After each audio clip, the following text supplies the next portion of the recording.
Good morning, everyone. I'm Dave. Welcome back to the wee hours where I suffer from periodic bouts of insomnia and play games to pass the time. We are back once again with Steve Jackson and Ian Livingstone's fighting fantasy Warlock of Firetop Mountain, and we are in the very aptly named Domain of the Dead. And it's very aptly named because there's a lot of dead things that want to murder us here. And we have two choices. We can follow this staircase upwards or follow the staircase downwards. I gotta feel that going up is the better move. I'd like to get out of the Domain of the Dead as soon as is humanly possible. And this place just keeps going up. Oh, this room doesn't look friendly at all. As you climb the last steps, you are dwarfed by a dark shrine to the first Lord of Chaos, Death himself. Oh, great. We're in Death's bedroom. Fantastic. The grim, imposing statue is holding a large bowl that represents the entire universe held in its grasp. It looks as though he's demanding a sacrifice.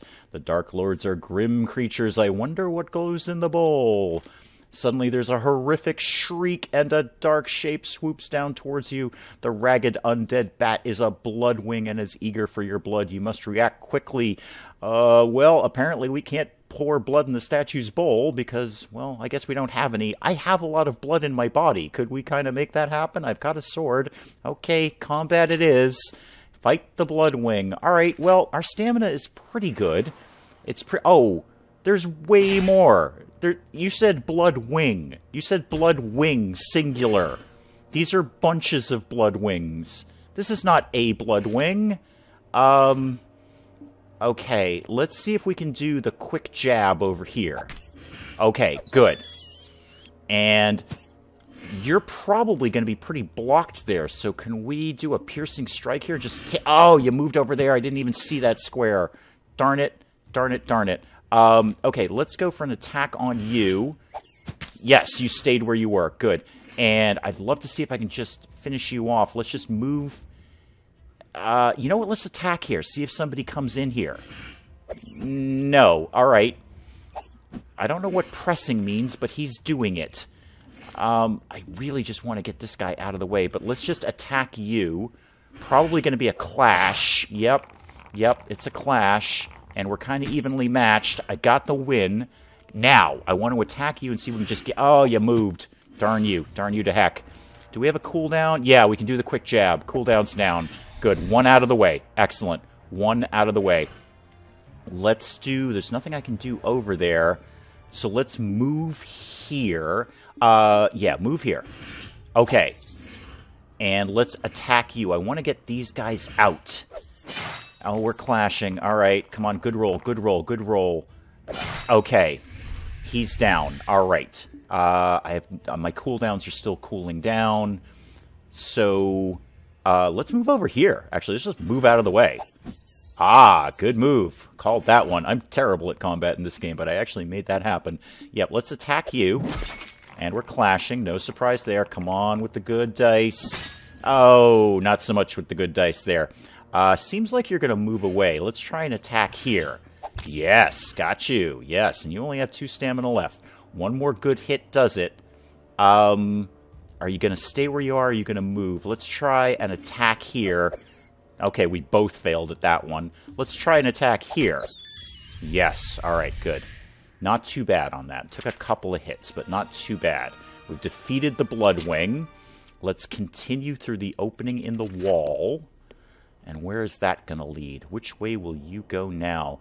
Continue up the steps to this sort of spinny, globy sphere thing up here, or continue straight on. I really want to get out of the Domain of the Dead. That's kind of my goal here. I don't like the Domain of the Dead. It's not a friendly place because everyone's dead. Let's continue up the steps. Let's continue up the steps. The narrow staircase is cut into the rock, and there are about 20 steps leading up. At the top of the steps, a passageway leads you into a large open chamber. This chamber stinks of putrefying flesh. Oh, delightful. Smell is so bad you are tempted to turn back. 3 bodies lie in the chamber. You may either search the bodies or tiptoe quietly through the room. Oh... I think I had best be on my way. I've spent more time in this place than I want to. I could not agree with you more. I could not agree with you more. But See, if I search these bodies, why do I just feel these are going to be zombies who are going to wake up and try and murder me? That's just fighting fantasy logic right there. But let's search them. Handful of gold pieces in the pockets of the corpse. Okay. +5. Yeah, that's great. Sure. Well, if that one didn't wake up, maybe the others won't. I just jinxed myself. I know I did. As you move over towards the second body, you accidentally kick the third corpse on the floor. Its eyes flick open, and it quickly gets up and slashes at you with its long, sharp fingernails. Nobody is surprised by that, Steve Jackson and Ian Livingstone. The creature now standing before you is a semi-decayed creature. Its quick eyes dart from side to side, watching you. Oh, yeah, he doesn't look fun at all. And boy, he really does need his nails trimmed, doesn't he? Oh dear, it's Ghouls. Its long tongue flashes out with a hissing noise. Its teeth and nails are sharp, and it doesn't seem to be afraid of your weapon. Another one of the corpses rises to join it. They are Ghouls. Oh, I knew I should have left him alone. All right, 2 Ghouls. 2 Ghouls. What are their stats? What are we looking like here? Let's just try a piercing strike at you. It's a clash. Not surprised by that. Come on, come on, come on, come on. Oh, that looks like a really good roll. Okay. And it's not... oh, there's their stats. All right, 8 skill and 5 stamina. Okay. We should be okay. Let's try an attack. Clashing again. It's fine. If I can just take one of them out... oh, that's not looking so good. No, that's not so great. Are you going to move over there? Let's see. Yep, you are. Good. Let's try another attack here. Yep. Oh, we're not doing so hot on this one. We're not doing so hot here. I'd really just like to take you out. Yeah, we have 1 stamina left, so, you know, that's happening. Piercing strike. Good. Let's just try and move out of the way. Oh, good move there. Okay. Let's try... no, let's try an attack here. Okay. Nobody's fallen for it. Okay, good. Still looking kind of dicey here. Let's try another attack. Okay. Oh, come on, come on, come on, come on. Yes! Oh, thank goodness. Alright. We have 1 stamina left. Yeah, we've defeated the Ghouls, but at what cost, game? At what cost? The Ghoul twitches... oh, I see a bench up ahead. Oh, thank goodness. The Ghoul twitches and dies at your feet. You search its body and find little of interest. A couple of earrings are in one of its pockets. Oh, +2 luck. Well, yay. Yeah, let's definitely take the earrings. Take everything. That's the rule of fighting fantasy. Take the dull metal earrings and try to rub off some of the grime, then you put them in your pack. Okay, yeah, no, search the second body again. Is it super dead? Is it really dead? Please be really dead. You search the pockets of the other body and find some gold pieces and a bottle of liquid. You quickly pocket the gold pieces. That's nice. Try some of the liquid? No. No, leave the bottle alone. You decide to leave the bottle on the corpse. Who knows what could be inside of it? With nothing else of interest, you continue onwards. Can I just take it and see if it comes in handy later? Comment section is probably screaming at me that I didn't drink that. You leave the chamber, walk down a short passage, and reach a staircase going up. Can I please sit on the bench before we continue forward? At the top of the stairs, the passage turns sharply to the east. As you pause to get your bearings, you hear a creaking in the rock behind you. You spin around in time to see a heavy portcullis drop off to seal the passageway behind you. Well, I guess we're stuck here. Following the path forward, you discover a bench where you are able to rest. Yes, please. A set of stairs lead upward, and a strange light can be seen coming up from the corridor. Sit on the bench and rest. Yes, yes, yes. Oh, I appear to be out of provisions, though. That's super bad. Alright, well, let's sit on the bench and rest at least. You sit down on the bench and rest for a moment. Your aching muscles ease and your tiredness wanes. It's good to take a break. +5 stamina. Alright, well, that's better than +no stamina. Let's follow the stairs upwards. Can I just sit on the bench for, like, a couple of game days?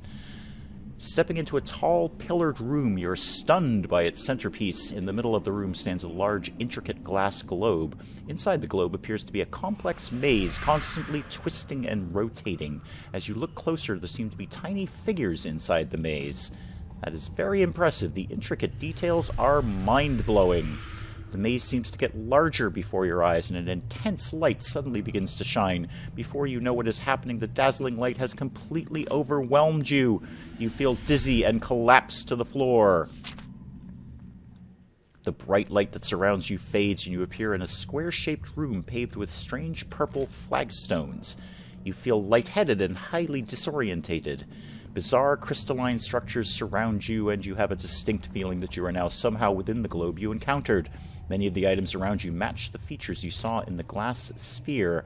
Shaking off your disorientation, you decide to take a look around. There's an archway on your left, and beyond it you can see some steps leading upward. There's also a crystal plinth situated next to the archway that looks interesting. The only other exit from the room seems to be a large archway facing you. Okay, stairs, archway, or... no, let's investigate the plinth. The small crystal plinth, I'm not 100% sure. Please correct me in the comments if I'm pronouncing that incorrectly. It's about the size of a dwarf, and it sparkles with an ethereal quality. It looks as though the plinth holds 3 crystal rods inserted into circular slots. One of these slots already has a rod sitting proud from it. I don't know if I should remove the rod. It seems like I should probably be adding rods to this, but let's try and remove it. The rod is icy cold to the touch, and your hands slide across its surface. There's no way you can get a grip to apply your strength. Maybe you need to find the other 2 rods. Yeah, that's exactly what I thought. Let's go up the stairs. As you step through the archway to climb the stairs, you feel a searing pain in your mind. It feels like someone has stabbed a red-hot poker into your skull. You stagger backwards, clutching your head. -3 stamina? Oh, come on. You know better than to attempt that again. The only exit out of this room seems to be through the archway. Kinda wish you told me that in the first place. Alright, well, standard maze rules apply here. North, south, east, west. Alright, north it is. T-junction. Northeast, south. Let's just keep going north. You step into a room with only one exit. In the center of the room is a statue of Sindla, the goddess of luck and fate, much like the one found in the town square in Anvil. Let's examine the statue. The statue has been roughly hewn out of a very large piece of rock and dominates the room. You can walk around it to see if there are any secret compartments. You spent enough time in Firetop Mountain to know that all is not what it seems. As your hand brushes over the large dice in Sindla's hand, a disembodied voice booms out the following. You have awoken me, adventurer, for I am a genie. I have been cursed to reside in this accursed statue, the ghastly sister of Titan. Please release me from Chila. You know her as Gred or Sindla. Okay, agree to release him or find out a little bit more. No, let's find out a little bit more. You ask the genie why they have been trapped within the statue. I was caught sneaking into the celestial court. I just wanted to see. It was my master, Logan the trickster, who thought it would be highly amusing to serve out my days trapped within this cold, heartless statue. Unless you can release me, I will be stuck here forever. Oh dear, this sounds like a terrible idea, but let's agree to release him. Please be nice to me if I release you. That is wonderful news. Good. It is quite simple. I grant you a wish, and I am released. You must choose a wish, but choose wisely, adventurer, or your fate may be bound in ways you cannot foresee. Wow, alright. Immense power, giant strength, unlimited wealth, valuable companionship, surprising luck, or useful advice. Valuable companionship. I really need health. I imagine that immense power is probably might restore my stamina. That just seems very logical in game terms. Unlimited wealth is probably pretty self-explanatory. Giant strength is probably pretty self-explanatory, as is luck. Valuable companionship, though. Do I want to potentially sacrifice refilling my stamina bar, which I desperately need right now, for this sort of nebulous, valuable companionship? I kinda do. I really need the health, though, and I don't have any provisions. Oh, this is probably a terrible idea, but what happens if I get immense power?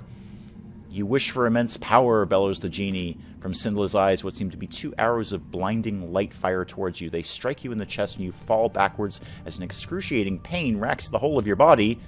This lasts for what seems to be an eternity, and you hear high-pitched laughing coming from the statue. And I'm dead. Okay, so immense power doesn't actually restore stamina so much as it eliminates it. The pain continues until your life abruptly ends as your heart stops beating. This genie has tricked you and killed you for his own amusement. Your adventure ends here. Looks like the mountain has claimed yet another victim. Yes, it kind of has. Alright, well, comment section, we talked about this, about using the resurrection stones, even though all of my fighting fantasies all decisions are final. We had a discussion in the comments, and we decided, between you and me, that using the resurrection stones, because it is a given game mechanic, I'm not cheating, the game is allowing me to resurrect myself, that we can indeed do this. And we only have a limited number of those. I believe we only have 2 left. So this will take us down to 1 resurrection stone left. So yes, we are going to allow ourselves to be resurrected, but we will do that in the next episode, and we'll pick up Warlock of Firetop Mountain then. Until then, I'm Dave. Thank you, as always, for joining me in the wee hours, and we'll see you next time.